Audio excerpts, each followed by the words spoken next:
Selamat pagi sahabat Alkitab. Marilah kita memulai hari ini dengan perenungan akan firman Tuhan. Bacaan Alkitab kita pada hari ini diambil dari 2 Samuel pasalnya yang ke-5 ayat 6 sampai dengan 10. Raja bersama orang-orangnya pergi ke Yerusalem, menyerang orang Yebus, penduduk negeri itu. Mereka berkata kepada Daud, "Engkau tidak sanggup masuk ke sini. Orang buta dan orang timpang pun dapat mengenyahkan engkau." Pikir mereka, Daud tidak sanggup masuk ke sini. Tetapi Daud merebut kubu pertahanan Sion, yaitu kota Daud sekarang. Pada hari itu Daud berkata, "Siapa yang hendak mengalahkan orang Yebus harus masuk melalui saluran air untuk mencapai orang timpang dan orang buta." Hati Daud benci kepada mereka.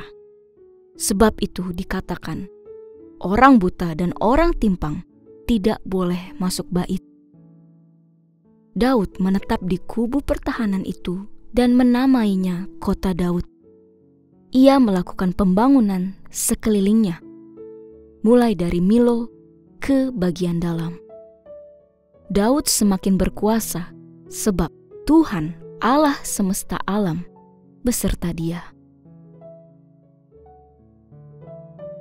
Sahabat Alkitab, sebagai makhluk yang berakal budi, kita memiliki kecenderungan untuk membuat rencana untuk peristiwa atau apapun yang hendak kita lakukan di masa mendatang.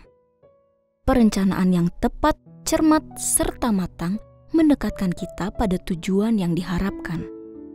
Proses tersebut rupanya tidak hanya melibatkan akal budi kita, melainkan juga kebergantungan mutlak pada hikmat dan kuasanya. Teks pada hari ini mengisahkan peristiwa setelah proses bersatunya kembali antara Israel dan Yehuda. Daud bersama orang-orangnya pergi ke Yerusalem untuk menduduki kota tersebut. Yerusalem memiliki lokasi strategis karena berada di wilayah dataran tinggi di antara suku Yehuda dan Israel. Kota ini tidak dikuasai oleh salah satu dari suku Israel, melainkan oleh orang asing, yaitu orang-orang Yebus, generasi ketiga dari orang-orang Kanaan. Sehingga kota ini bersifat netral untuk dijadikan pusat pemerintahan. Sayangnya, kehadiran Daud mendapatkan pertentangan dari orang-orang Yebus. Bahkan mereka mengejek bahwa orang buta dan orang timpang pun akan mudah untuk mengusir Daud dan orang-orangnya.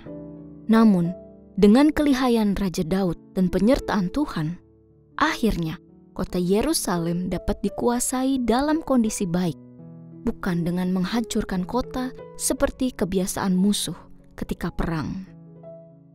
Pada tahap ini, kita bisa melihat keterampilan Daud sebagai seorang pemimpin yang terus meningkat tahap demi tahap.